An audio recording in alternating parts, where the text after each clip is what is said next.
Sinipag na naman magluto si Inday, kaya yan, naisipang gumawa ng biko or sinukmani. Yan ay matagal ng request ni Jusawa sa akin at ay paborito niya. Ay naisipan ko din na sabi ko bumili ng malagkit at pag ako sinipag ay aking lulutuin, gagawin kong sinukmani.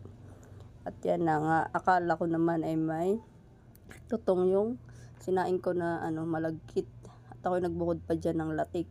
So pag ko alanganin pala yung dukot, masarap pa naman isawsaw doon sa may latik at yun ang paborito ko. Pag nagsisinukmani ay wala naman pala, kaya sinama ko na lang at malambot yung dukot.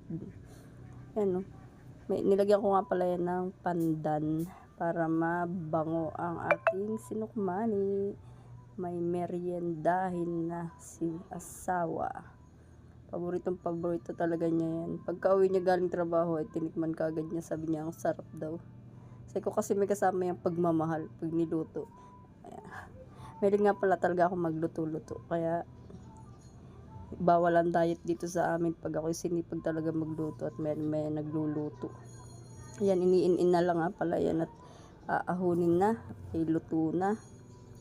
Kaya hinahalo-halo, kunting mikas-mekas lang. Makikita nyo naman, nagmamantika na yung ating sinukmani. Yan ang masarap. Hindi yan tinipid sa niyog.